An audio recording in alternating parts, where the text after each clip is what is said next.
तो अभी हमने देखा कि अल्फा कौन कौन से फैक्टर्स पर डिपेंड करता है, लेकिन अब जितना भी हमारा डिस्कशन है उसमें सॉल्वेंट जो है वो हम वाटर यूज करेंगे। तो वाटर किस तरह से बिहेव करता है, चलिए वो पहले डिस्कस करते हैं। तो हेडिंग डालिए डिसोसिएशन ऑफ प्योर वाटर।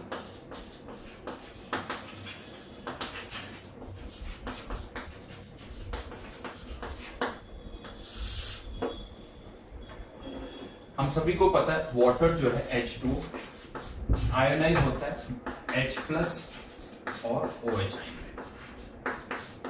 दो हमें यह भी पता है कि वाटर में H plus ion H plus की फॉर्म में नहीं H3O प्लस की फॉर्म में रहता है। तो ठीक है, यहां पर आप H प्लस कंसिडर करो या H3O प्लस, बिकॉज हमें तो कॉन्सेंट्रेशन से मतलब है। तो जो H प्लस की कॉन्सेंट्रेशन होगी वही H3O प्लस की कॉन्सेंट्रेशन होगी, तो उसमें कोई डिफरेंस नहीं है। हम यहाँ पर ज्यादातर H प्लस आयन लिखेंगे। अब ये भी एक डिसोसिएशन की रिएक्शन है, तो इसका भी के डिसोसिएशन हम डिफाइन कर सकते हैं। के डिसोसिएशन जो होगा वो क्या होगा, H plus into OH ion divided by concentration of H2। जहां तक हम बात करें कॉन्सेंट्रेशन ऑफ H2O, ये कितनी होती है प्योर वाटर में 1000 डिवाइडेड बाय 18। और ये जो वाटर है ये बहुत कम आयोनाइज होता है, तो इसका बहुत कम पार्ट आयोनाइज हो रहा है, तो इसकी कॉन्सेंट्रेशन को अभी भी हम 1000 डिवाइडेड बाय 18 कंसीडर कर सकते हैं। तो यहां पर ये सिंस कांस्टेंट है, तो क्यों ना इस कांस्टेंट को के डिसोसिएशन के साथ मर्ज कर दें, H plus into OH minus, और इसको एक नए कांस्टेंट से हम रिप्लेस कर देते हैं जिसे बोला जाता है ionic product of water. This is known as ionic product of water. और एट 298 केल्विन, एट 298 केल्विन ये जो आयनिक प्रोडक्ट ऑफ वाटर होता है इसकी वैल्यू होती है 10⁻⁻14 मोल्स पर लीटर का स्क्वायर। तो प्योर वाटर में H प्लस और OH आयन, या आप कह सकते हो वाटर के में H प्लस और OH आयन की कॉन्सेंट्रेशन का प्रोडक्ट हमेशा Kw के बराबर रहेगा, और टेम्परेचर 298 केल्विन है, तो ये वैल्यू 10⁻⁻14 होगी। अगर आप वाटर में H प्लस आयन कंसेंट्रेशन बढ़ाओगे तो OH आयन कंसेंट्रेशन कम हो जाएगी, OH आयन बढ़ाओगे तो H प्लस आयन कंसेंट्रेशन कम हो जाएगी। हाँ, अगेन मैं आपको बता दूं ये जो Kw है ये टेम्परेचर डिपेंडेंट है। एज टेम्परेचर इंक्रीजेस, अगर आप टेम्परेचर बढ़ा रहे हो तो इक्विलिब्रियम कांस्टेंट की वैल्यू बढ़ती है या कम होती है, इस पर डिपेंड करता है कि रिएक्शन एंडोथर्मिक है या एक्सोथर्मिक है। एंडोथर्मिक रिएक्शन के लिए इक्विलिब्रियम कांस्टेंट की वैल्यू बढ़ती है, एक्सोथर्मिक के लिए कम होती है। तो क्या लगता है ये एंडोथर्मिक है या एक्सोथर्मिक? ये एक एंडोथर्मिक रिएक्शन, कैसे पता चला? तो मैं आपको बता दूं, आपको इवन इसका डेल्टा H भी पता है। कैसे? तो न्यूट्रलाइजेशन में हमने डिस्कस किया था, एक स्ट्रॉन्ग एसिड स्ट्रॉन्ग बेस जब रिएक्ट करते हैं तो रिएक्शन किसके बीच में होती है, H प्लस और OH आयन के बीच में। तो यहाँ पर ये जो रिवर्स रिएक्शन है वहां पर क्या हो रहा है, H प्लस और OH आयन रिएक्ट कर रहा है। तो जो रिवर्स रिएक्शन है उसका equilibrium constant strong acid strong base से ही जैसे ही होगा, तो -13.7 किलो कैलोरी। तो इस रिएक्शन का delta H plus 13.7 kilo calorie होगा। तो एंडोथर्मिक रिएक्शन है, टेम्परेचर बढ़ेगा तो Kw की वैल्यू भी बढ़ेगी। ठीक है, अब नॉर्मली हम कुछ टर्म्स यूज करते हैं, आई थिंक आप सभी फेमिलियर हो, बहुत टाइम से even 5th 4th 6th class से ही हम ये टर्म्स यूज करते हैं, एसिडिक नेचर और बेसिक नेचर। क्वेश्चन अब मेरा ये है कि ये कैसे डिसाइड होता है, एसिडिक और बेसिक नेचर हम कैसे डिसाइड करते हैं? तो जनरली जो आंसर्स मेरे पास आते हैं वो यही आते हैं pH से, लेकिन pH क्या है वो अभी नहीं पता हमें। कर सकते हैं ऐसा नहीं, लेकिन अभी pH क्या है वो हमें नहीं पता। तो अदर देन pH क्या और कोई तरीका जिससे आप बता सकते हो कि एसिडिक और बेसिक नेचर कैसे डिसाइड होती है? यस, देन आंसर आता है H प्लस और OH आयन की कॉन्सेंट्रेशन से, कि अगर H प्लस की कॉन्सेंट्रेशन OH आयन से ज्यादा है तो सॉल्यूशन एसिडिक होगा, OH आयन की कॉन्सेंट्रेशन H प्लस से ज्यादा है तो सॉल्यूशन बेसिक होगा, और H प्लस और OH आयन कंसेंट्रेशन इक्वल है तो सॉल्यूशन न्यूट्रल होगा। बात तो सही है, लेकिन मैं आपको बता दूं ऐसे भी सॉल्यूशंस होते हैं जिनमें ना तो H प्लस आयन होते हैं ना OH आयन होते हैं। ऐसे सॉल्यूशंस को भी हम एसिडिक या बेसिक बोलते हैं। तो फिर वहां पर कैसे डिसाइड करते हैं? लिक्विड अमोनिया में अगर आप कोई सब्सटेंस मिक्स कर रहे हो तो लिक्विड अमोनिया का सॉल्यूशन भी लिक्विड अमोनिया का सॉल्यूशन भी एसिडिक और बेसिक होता है, वहां कैसे डिसाइड होता है? वहां तो ना तो H प्लस आयन है ना OH आयन। चलिए एक और क्वेश्चन, यहां पर एक क्वेश्चन और भी आता है मेरे माइंड में। जब हम एसिड और बेस की भी बात करते हैं तो उसके लिए बहुत सारे डेफिनेशंस यूज करते हैं। आरएनएस के अकॉर्डिंग जो OH आयन देता है वो बेस है, ब्रॉन्स्टेड के अकॉर्डिंग जो H प्लस आयन एक्सेप्ट करता है वो बेस है, जबकि लुइस कहता है जो लोन पेयर डोनेट करता है वो बेस है। तो मेरा क्वेश्चन यहां पर भी है कि इतनी सारी डेफिनेशन एसिड और बेस की क्यों है? कोई एक सिंगल यूनिवर्सल डेफिनेशन क्यों नहीं यूज करते हैं जैसे हर जगह करते हैं? बट एसिड और बेस के केस में और भी डेफिनेशन, ये तो कुछ बताई मैंने, आरएनएस, ब्रॉन्स्टेड, लुइस, इसके अलावा भी है, तो इतनी सारी डेफिनेशन क्यों?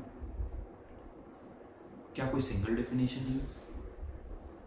या डाउट ये भी आता है कि आरएनएस ने देखा जो OH आयन दे रहा है उसको आरएनएस ने कह दिया बेस। ठीक है, एक प्रॉपर्टी कोई OH आयन लूज कर रहा है तो आरएनएस ने कह दिया वो बेस है। बट ब्रॉन्स्टेड ने जो H प्लस आयन एक्सेप्ट कर रहे हैं उनको भी बेस का, क्यों उनको भी बेस का? कुछ और नाम भी तो रख सकता था। या लुइस ने देखा कि जो लोन पेयर डोनेट कर रहा है ये भी एक प्रॉपर्टी है, लेकिन उनको भी लुइस ने बेस का, क्यों? इसका मतलब कुछ तो कॉमन होगा ही कि ये सब वर्ड बेस यूज कर रहे हैं, कुछ कॉमन होगा तभी सबने इसको बेस कहा। तो मेरा क्वेश्चन ये कि क्या कॉमन है? जो OH आयन दे रहे हैं, जो लोन पेयर डोनेट कर रहा है, या जो H प्लस आयन एक्सेप्ट कर रहा है, उनमें क्या कॉमन है? वो इसकी यूनिवर्सल डेफिनेशन है। और मैं आपको बता दूं, आप सबको पता है। यस, फर्स्ट टाइम जब आपने ये एसिडिक या बेसिक वर्ड पढ़े थे ना, तब आपने क्या पढ़ा था उसको रिकॉल करो, अपने आप आपको पता चल जाएगा। जैसे हम पढ़ते हैं ना एसिडिक और बेसिक नेचर, तो फर्स्ट लाइन जो पढ़ते हैं वो पढ़ते हैं bases which are bitter in taste, acids which are sour in taste. Yes, ये उनकी यूनिवर्सल डेफिनेशन है। which are bitter in taste are bases, which are sour in taste are acids। हाँ, लेकिन अब हमें कैसे पता चले कौन बेस है कौन एसिड है? एक तरीका, सीधा सीधा टेस्ट करो एंड डिसाइड करो, ये तो ही हो सकता है। तो उसके फिर तरीके ढूंढे गए। आरएनएस ने देखा कि जो ऐसा कंपाउंड जो OH आयन लूज कर रहा है उसके सॉल्यूशन का टेस्ट बिटर है, तो उसने कह दिया वो बेस है। ब्रॉन्स्टेड ने देखा कि जो H प्लस आयन एक्सेप्ट करता है उसके सॉल्यूशन का टेस्ट भी बिटर है, तो उसने वहां पर भी बेस वर्ड यूज कर दिया। लुइस ने देखा कि जो लोन पेयर डोनेट कर रहा है उसके सॉल्यूशन का टेस्ट भी बिटर है, तो उसने भी बेस वर्ड यूज कर दिया। तो ये कॉमन कैरेक्टरिस्टिक है, इसलिए हम इतनी सारी डेफिनेशन यूज करते हैं। हाँ, आज भी हमें ये नहीं पता कि क्यों जो OH आयन लूज करता है उसके सॉल्यूशन का टेस्ट बिटर है, या जो H प्लस आयन एक्सेप्ट करता है उसके सॉल्यूशन का टेस्ट बिटर है, ये नहीं पता। क्यों? ये ऑब्जर्व है। तो इसलिए इतनी सारी थ्योरीज हम यूज करते हैं। तो एसिडिक और basic nature, which are basic nature bitter in taste, acidic nature sour in test. Okay, हाँ, लेकिन अब यहां पर अगर हम बात करें तो हमारे केस में तो मोस्टली हम सॉल्वेंट वाटर ही यूज करेंगे। तो अगर हम वाटर सॉल्वेंट यूज कर रहे हैं तो एसिडिक और बेसिक नेचर हम H प्लस या OH आयन से बता सकते हैं। अगर H plus ion concentration, if H plus ion concentration is greater than OH ion concentration, solution will be acidic। अगर H plus ion OH ion से कम है तो solution will be basic, और अगर H plus ion equals to OH ion, solution will be neutral। At 298 Kelvin, 298 kelvin, ये सब हम pure water की बात करें, Kw की वैल्यू 10⁻⁴14। प्योर वाटर है तो H प्लस और OH आयन की कंसंट्रेशन इक्वल होगी, तो H plus ion concentration OH ion के बराबर, तो स्क्वायर हो जाएगा। तो H प्लस की कंसंट्रेशन 10⁻⁷ आ जाएगी, तो H प्लस आयन कंसंट्रेशन अगर 10⁻⁷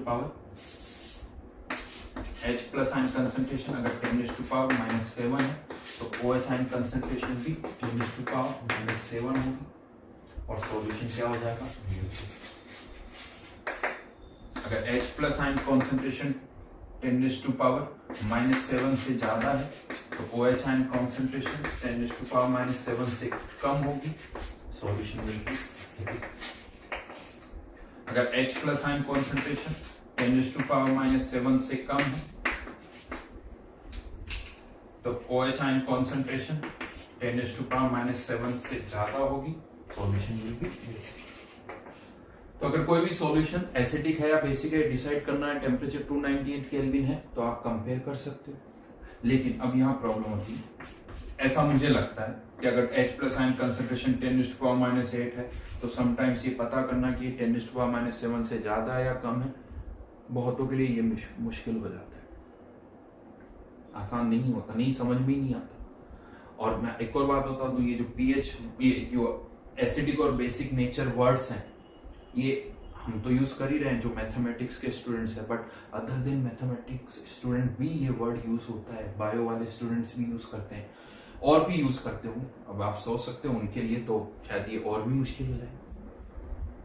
तो अब यहां पर अगर आपको कभी भी एसिडिक और बेसिक नेचर कंपेयर करना है तो इस डेटा से कंपेयर करना होगा कि वैल्यू 10⁻⁷ से ज्यादा है या कम है। ये मुश्किल है थोड़ा सा, और जल्दबाजी में मिस्टेक किसी से भी हो सकती है। तो इस प्रॉब्लम को अवॉइड करने के लिए या इसका एक सॉल्यूशन ढूंढा गया।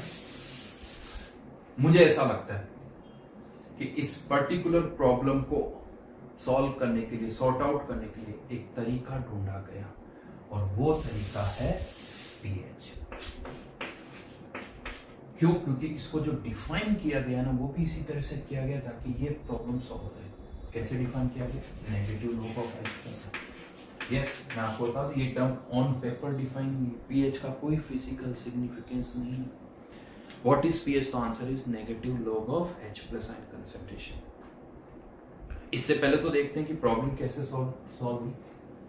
तो एट 298 केल्विन अगर H प्लस आयन कंसंट्रेशन 10⁻⁷ है तो pH कितनी हो जाएगी?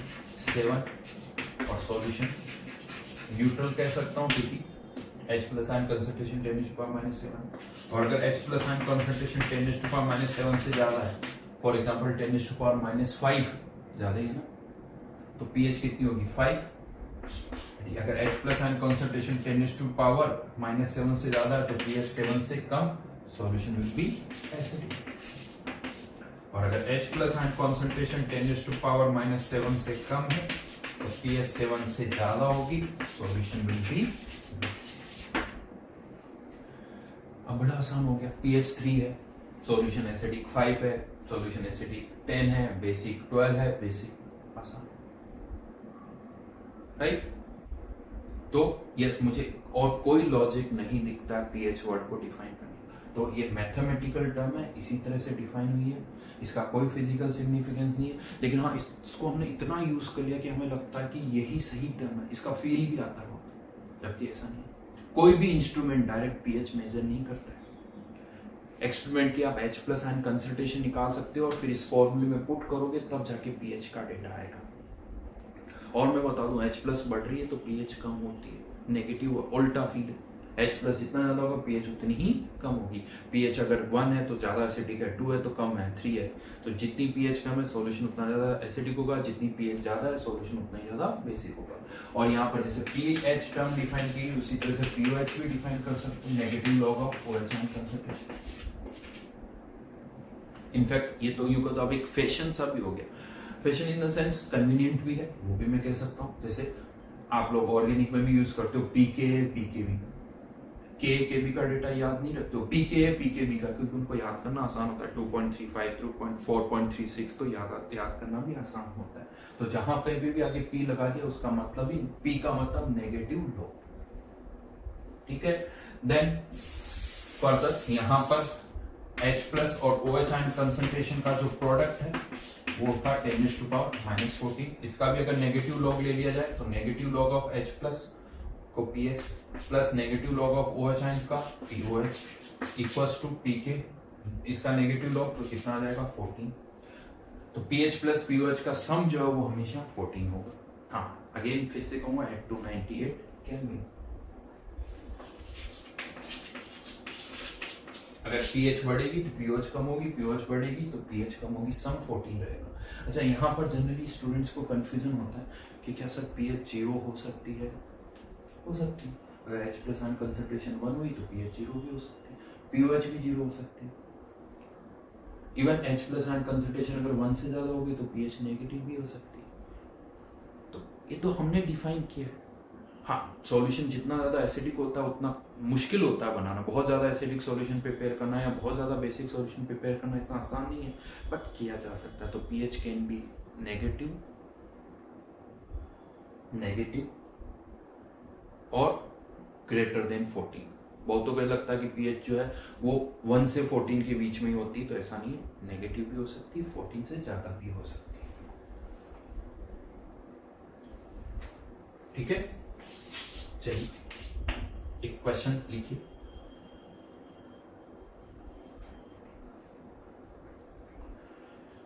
At 80 degrees Celsius, ionic product of water is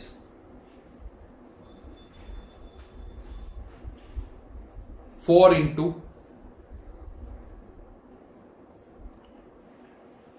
10 raised to power minus 12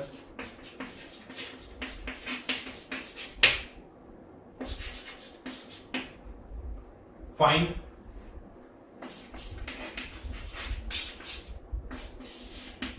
first but pH of pure water, pH of pure water at 80 degrees Celsius.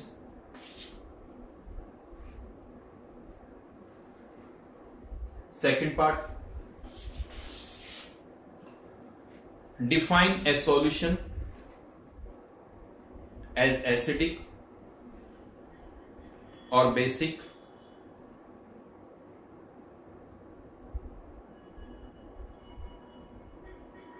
having pH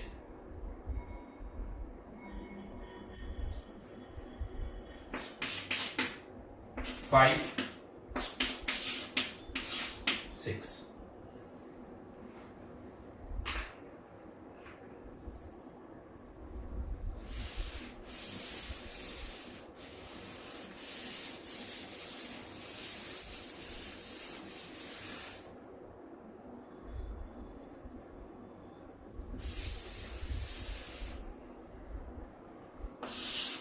तो KW की value 4 into 10 to power minus 12 H plus OH minus का product, तो यहाँ से H प्लस और OH ion equal होंगे, तो H plus 2 into 10 to power minus 6, pH is 5.7, pH is 5.7,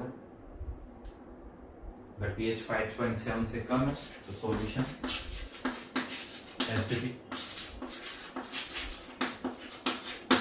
basic. ठीक है,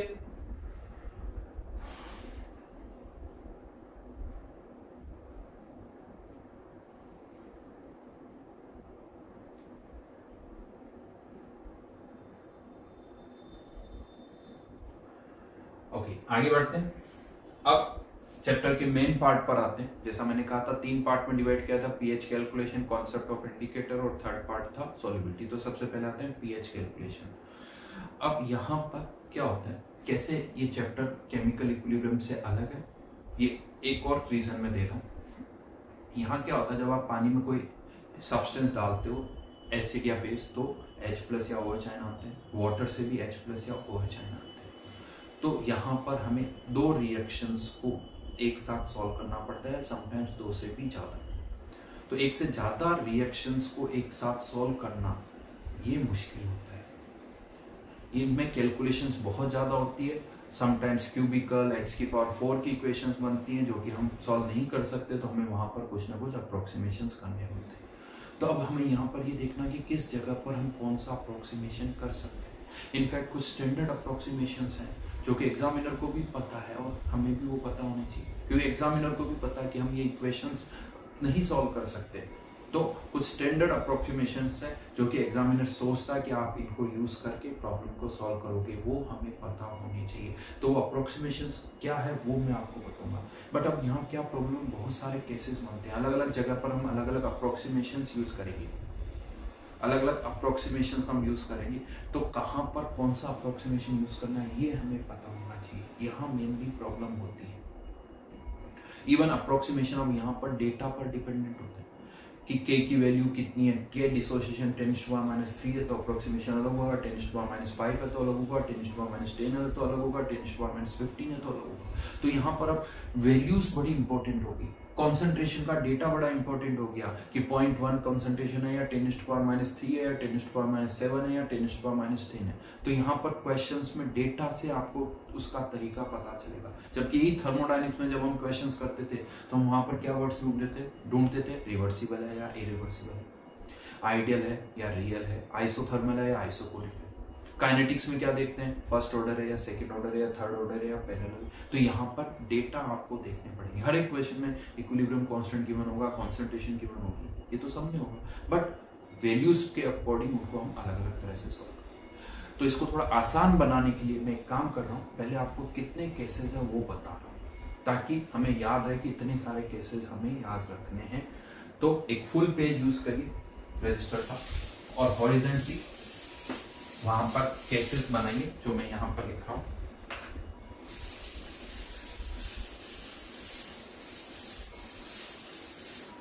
pH calculation,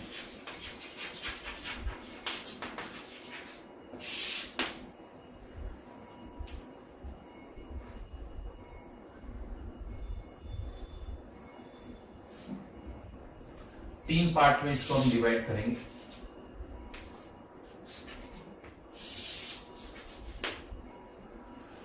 first part solution containing either acid और बेस, या तो एसिड है सॉल्यूशन में या बेस है, दोनों में से कोई एक। सॉल्यूशन कंटेनिंग सॉल्ट, यानी कोई सॉल्ट है, क्योंकि सॉल्ट भी एसिडिक और बेसिक होते हैं तो उसके अकॉर्डिंग सॉल्यूशन में कोई सॉल्ट है। और third case salt plus acid oblique base,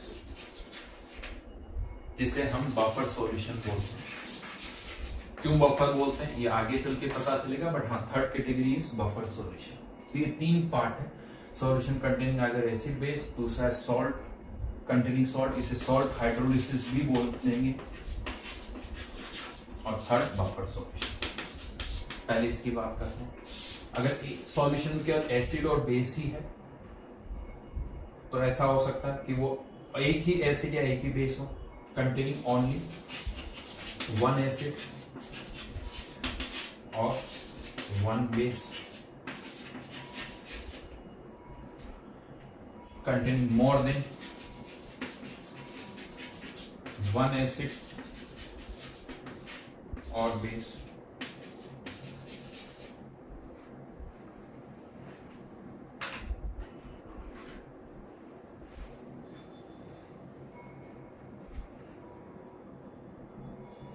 ठीक है। फर्दर इसमें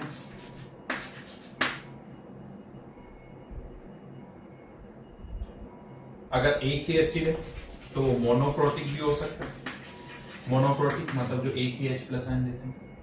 पॉलीप्रोटिक भी हो सकता है जो एक से ज्यादा H+ आयन देते हैं।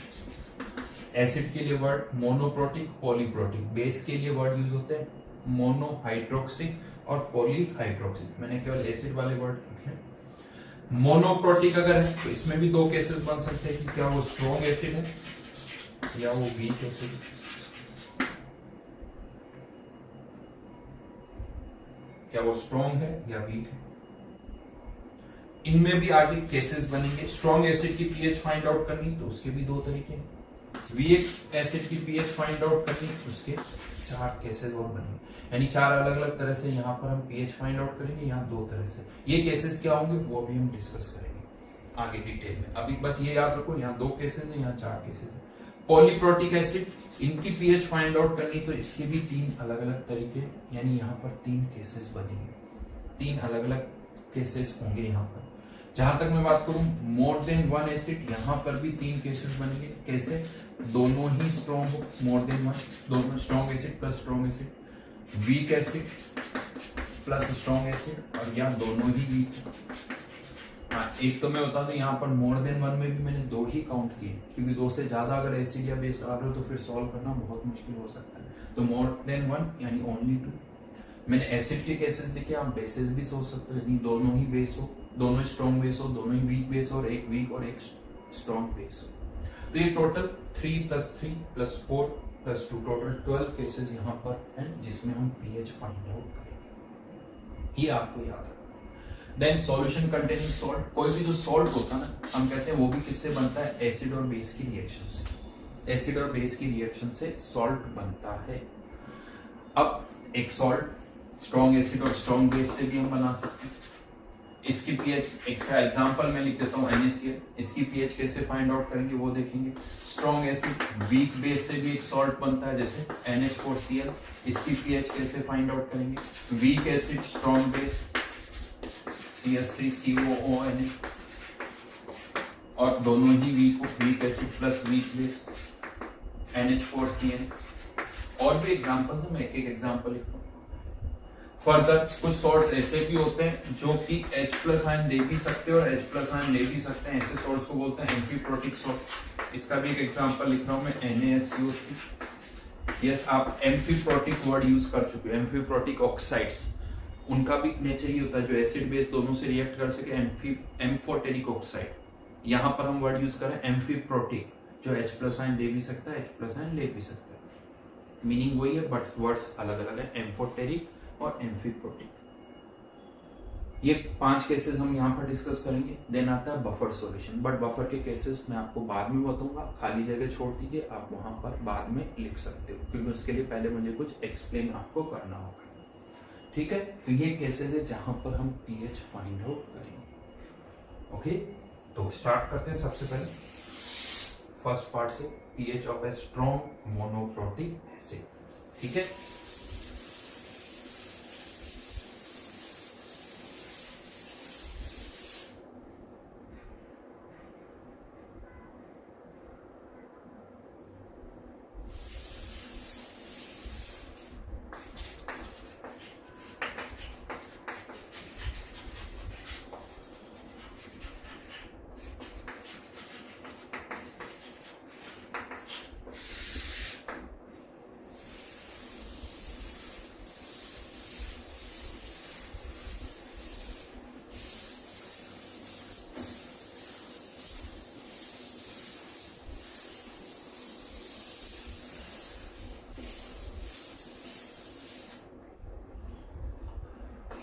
जैसा मैंने बताया था 2 केसेस हम यहां पर बनाएंगे। अब 2 केसेस क्या वो मैं बता रहा हूं। If concentration is greater than equals to 10⁻⁻6 है। 2 केसेस क्यों बना रहे हैं, तो सेम लॉजिक है। पानी में आप कोई एसिड या बेस डाल रहे हो तो उससे H+ या OH आयन आ रहा है, और वाटर में ऑलरेडी H+ या OH आयन प्रेजेंट है। तो क्वेश्चन आता है क्या वाटर के कारण H+ या OH आयन, जो कि वैसे बहुत कम होते हैं, क्या उनको कंसीडर करना है या उनको कंसीडर नहीं करना है, डिपेंडिंग अपॉन 2 केसेस बन रहे हैं। तो अगर एसिड या बेस, जो स्ट्रॉन्ग एसिड स्ट्रॉन्ग बेस आप डाल रहे हो, उसकी कॉन्सेंट्रेशन 10⁻⁻6 m के इक्वल या उससे ज्यादा है, तो वाटर के कंट्रीब्यूशन को आप नेग्लेक्ट कर सकते हो। तो कंट्रीब्यूशन ड्यू टू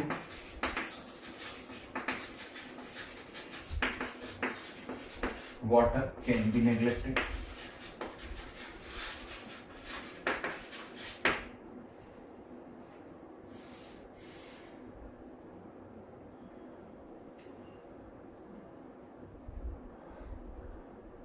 तो पानी के कारण है मैंने H+ आयन को नेग्लेक्ट कर दिया। लेट्स से HCl है जिसकी कॉन्सेंट्रेशन C है, वो इससे ज्यादा है, तो ये 100% डिसोशिएट होगा क्योंकि एक स्ट्रॉन्ग एसिड है। तो HCl की जो कॉन्सेंट्रेशन होगी वही किसकी कॉन्सेंट्रेशन हो जाएगी, H+ की कॉन्सेंट्रेशन। कुछ करना ही, इजीली H+ की कॉन्सेंट्रेशन पता चली, pH निकाल सकते। Then case 2, if concentration is less than 10⁻⁻6।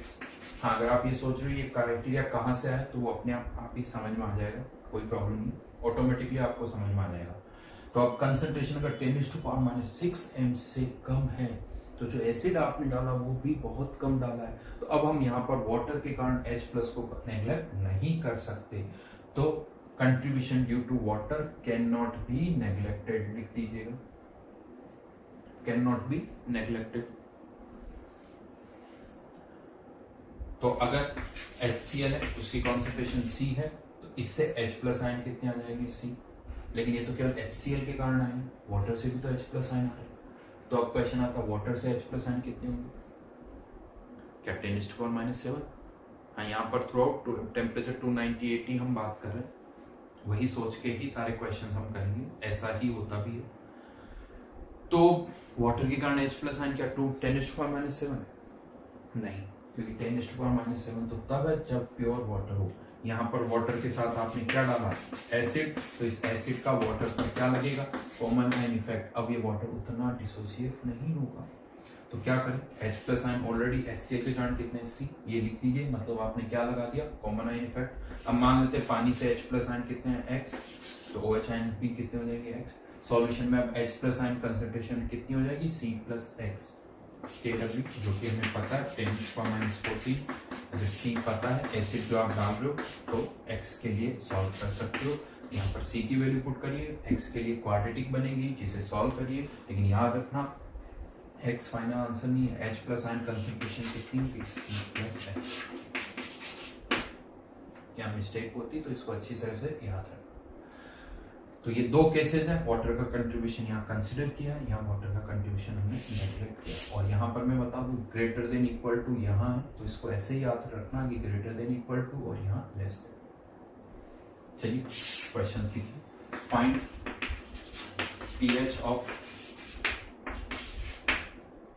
10⁻³ HCl, 10⁻⁵ NaOH, 10⁻⁶ HCl, and 10⁻⁷.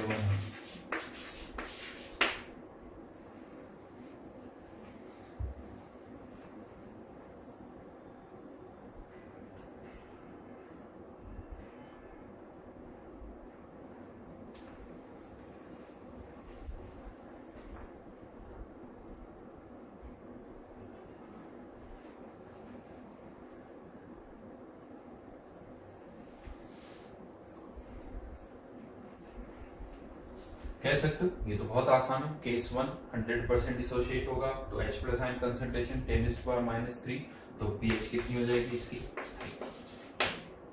हाँ, यहाँ पर NaOH दे रखा है, तो pH नहीं, पहले क्या आएगी POH, कितनी आएगी POH 5, तो pH कितनी हो जाएगी 9।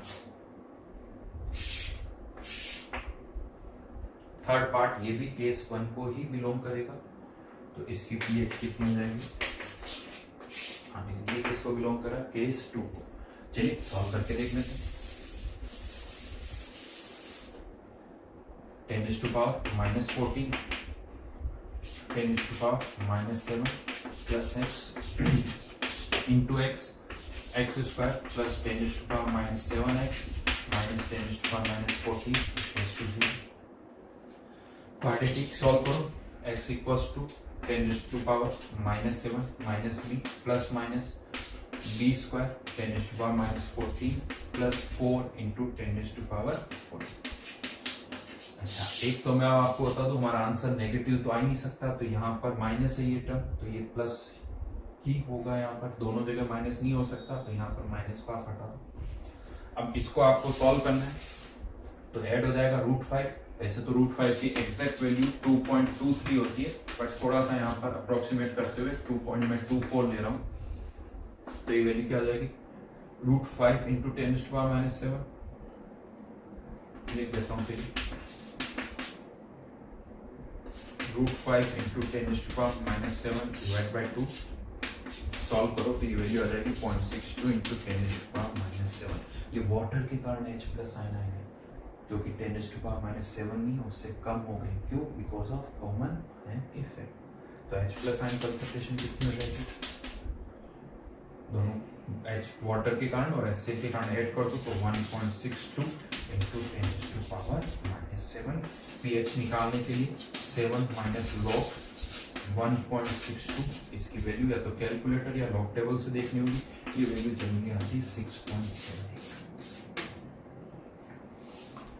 यस, pH 7 से कम है, क्योंकि होनी भी चाहिए, क्योंकि इस पानी में आप एसिड डाल रहे हो, तो सॉल्यूशन तो क्या होगा, एसिडिक ही होगा। तो सोचो अगर आपने वाटर के कारण H+ आयन 10⁻⁻7 ले लिए होते, तो फिर आपका आंसर जो है 1.62 इंटू 10⁻⁻7 ही 2 इंटू 10⁻⁻7 आता, जो कि गलत है, क्योंकि अच्छा खासा कंट्रीब्यूशन कम हो रहा है। तो कैलकुलेशन है, ये क्वाड्रेटिक बहुत जगह सॉल्व करनी होगी। बहुत बार मैंने देखा स्टूडेंट्स को ऐसा लगता है सर इसको कौन सॉल्व करेगा, प्रैक्टिस करो, ये तो बहुत अच्छे डेटा है, इससे ज्यादा कॉम्प्लिकेशन तो हो सकती है। ये तो मैंने अच्छे डेटा दे दिए 10⁻⁻⁷, ये भी कॉन्सेंट्रेशन दे दूं 5 × 10⁻⁷, फिर और कैलकुलेशन बढ़ जाएगी। तो इस तरह के क्वेश्चन आ सकते हैं। एग्जामिनर को लग रहा है कि कुछ और क्वेश्चन को कैसे टफ करूं, नहीं समझ में आ रहा, तो वो कैलकुलेशन बढ़ा देगा। तो प्रैक्टिस होनी चाहिए, क्वाड्रेटिक को सॉल्व करने की एक स्पीड होनी चाहिए।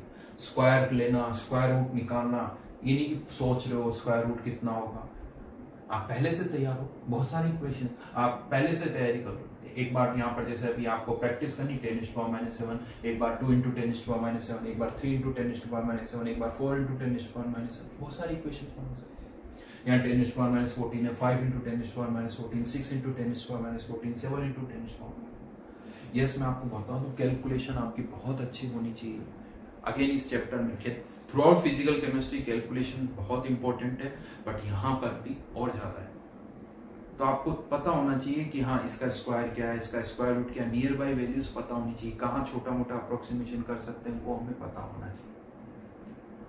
अच्छा, लास्ट में अब क्वेश्चन आता है कि सर ये डेटा कहाँ से आया 10⁻⁶, तो वो मैं बता दूं, आप हर क्वेश्चन में वाटर का कंट्रीब्यूशन ले सकते हैं, लेकिन होगा क्या, आपने हर एक क्वेश्चन में वाटर का कंट्रीब्यूशन ले लिया और फिर एक्स निकाला, लेकिन ये एक्स की वैल्यू जो आएगी अल्टीमेटली वापस आप यहाँ ऐड करो। तो अगर सी के रेस्पेक्ट में ये एक्स बहुत कम आ रहा है तो आप उसे नेग्लेक्ट कर सकते हो। तो यही किया गया, हमने सी की अलग अलग वैल्यूज पुट की, फिर एक्स निकाला और देखा कि कब एक्स नेग्लिजिबल आता है और कब नहीं आता। तो जहां नेग्लिजिबल था वहां नेग्लेक्ट कर दिया। तो हमने देखा कि अगर इसकी वैल्यू सी की वैल्यू 10⁻⁶ m के इक्वल या उससे ज्यादा है तो एक्स इससे बहुत कम होता है, आप नेग्लेक्ट कर सकते हो। तो ये सारे अप्रोक्सीमेशन इस चैप्टर में जो हम डिस्कस करेंगे इसी तरह से हिट एंड ट्रायल से ही आए कि पहले कंसिडर करो, नेग्लेक्ट मत करो, कंसिडर करो, वैल्यू निकालो और फिर कंपेयर करके देखो कि क्या वो नेग्लिजिबल है या नहीं है। तो ये सारे अप्रोक्सीमेशन इसी तरह से हमने डिराइव किए जो आप यहाँ पर देख सकते हो। ठीक है, तो ये एक पार्ट हमने अभी कंप्लीट किया है, pH of a solution containing strong monoprotic acid, उसके 2 केसेस हमने यहाँ पर। देन आता है pH of a solution containing weak monoprotic acid, but वो हम नेक्स्ट क्लास में करेंगे। ठीक है, थैंक यू।